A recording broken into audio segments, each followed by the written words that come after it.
anak PKI begitu ya, padahal orang selama ini masih khawatir dan ngeri dengan kata-kata seperti itu. Bagaimana menurut Anda ini? Ya, awal alasan saya kenapa saya menulis buku dengan judul yang soal vulgar sekali ya. Betul.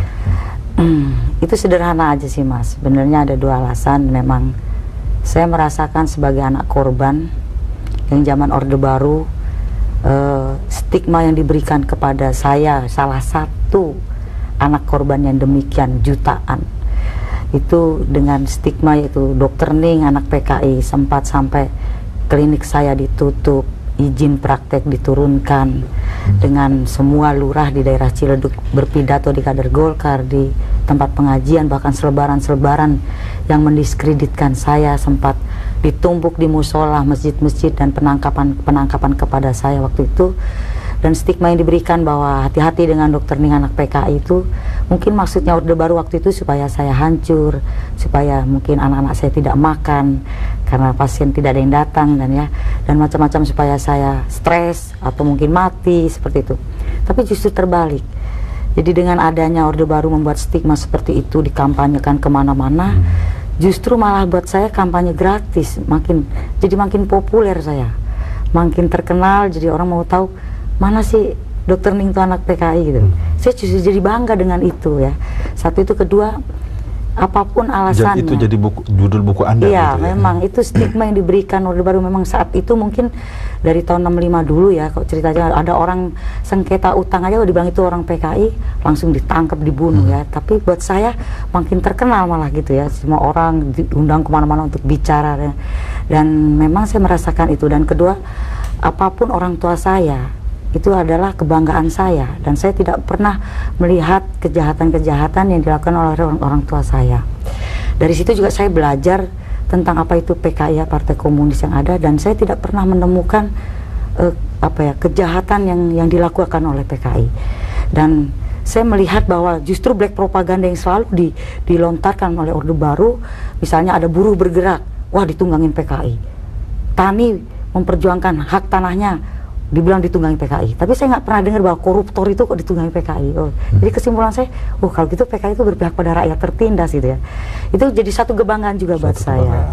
Dan waktu saya pernah ditangkap di BIA ya, ketika yang memeriksa saya katakan, bagaimana perasaan Mbak Ning punya predikat anak PKI? Saya langsung spontan jawab, bangga Pak, saya bilang gitu. Ketawa mereka semua, dan itulah.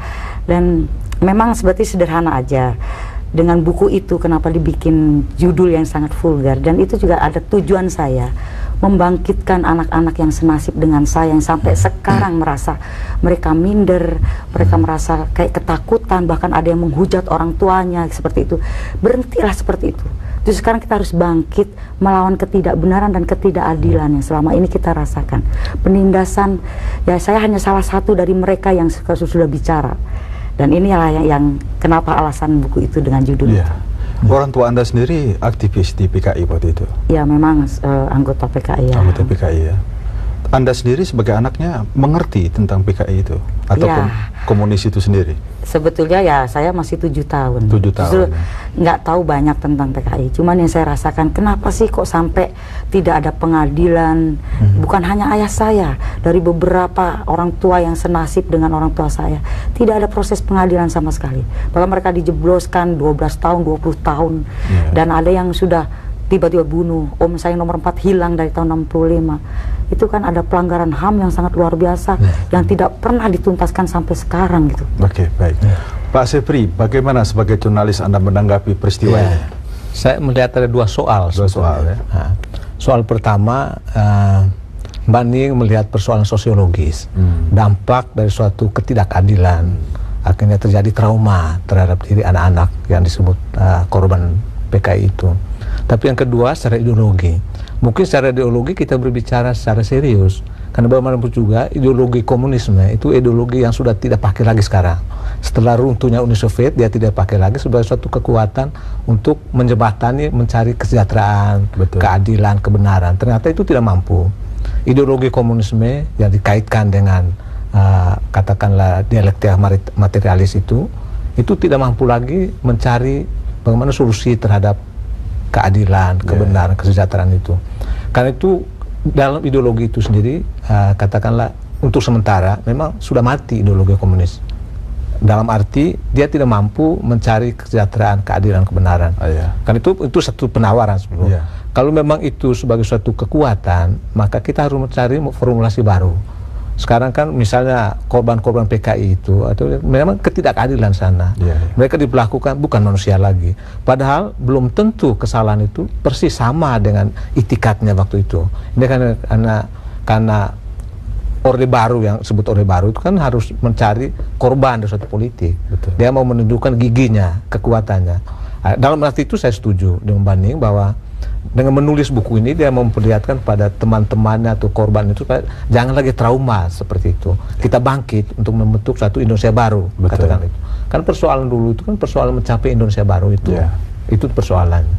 Nah, karena itu saya memberi catatan sosiologis dan ideologi. Sosiologi saya setuju, tapi ideologi kita perlu bertanya ulang. Apakah tepat itu dihidupkan kembali? Baik, ada rekan dari Semarang yang ingin ikut bergabung. Halo, selamat malam. Halo. Malam, Pak. Ya, selamat malam. Dengan Bapak siapa? Nama saya Pak Anton. Pak Anton, silakan Pak Anton. Dari Semarang, Pak Anton ya? Semarang, betul. Ya, silakan Pak Anton. Saya juga salah satu korban seperti ibu yang di tengah tadi. Ya, Ibu Ning ya? Ya. Ayah saya udah almarhum. Betul. Golongan C2, dulu hanya seorang TU di SMP di Kota Temanggung. Tapi ayah saya tampaknya tidak peduli dengan stigma itu. Dia dengan kerja keras menyekolahkan anak-anaknya yang kesemuanya laki-laki dan harus jadi sarjana. Kebetulan dari 6 itu 2 lulus UGM, 4 lulus UDIP. Dan saya merasakan pertama kali dengan rasa getir ketika masuk Deplu. Semua persyaratan sudah bagus. Tinggal suruh screening di Kodam Diponegoro.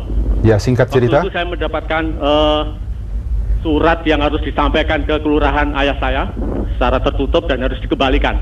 Tapi waktu diskusi di situ saya memang terus terang bahwa bapak saya terkena, karena saya mikir daripada saya menyembunyikan ini, saya takut nanti kalau sudah diterima menjadi masalah. Baik Pak. Ada perdebatan kecil di sana. Kolonel itu menyatakan begini, bahwa buah itu jatuh tidak jauh dari batangnya. Saya tolak mentah-mentah soal itu karena tahun 65 saya baru umur 5 tahun. Baik Pak, baik, terima kasih, kita mengerti. Dan saya memang seperti ibu bahwa saya kuat. Baik Pak. Terima kasih banyak atas informasinya. Halo. Halo. Malam. Selamat malam Pak. Malam. Dengan Bapak siapa? Assalamualaikum, dengan Pak Hari nih. Pak Hari, waalaikumsalam Pak Hari. Silakan Pak Hari. Jadi gini Pak, sebetulnya tolong singkat ya Pak ya. Nah, jadi begini Pak, kalau di dunia ini yang kita ketahui, yang berkuasa itu memang Yahudi, Nazi, dan komunis.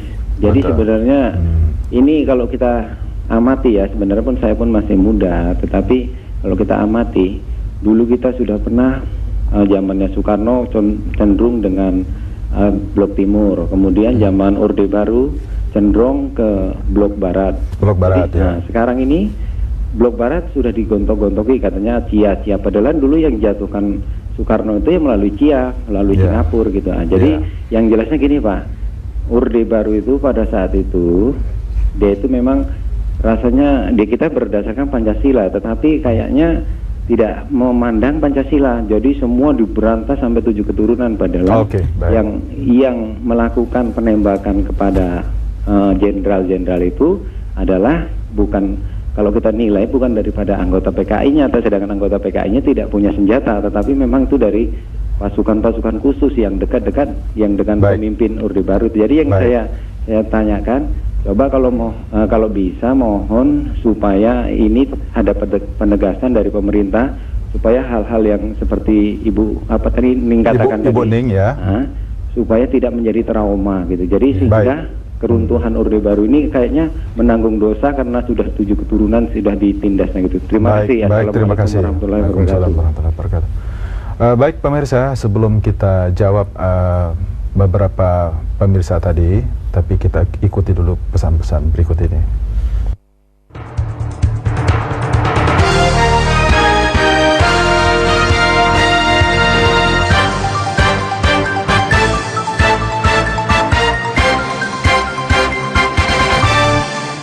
Kalau hari gini tuh para sobat kira-kira lagi pada ngapain sih?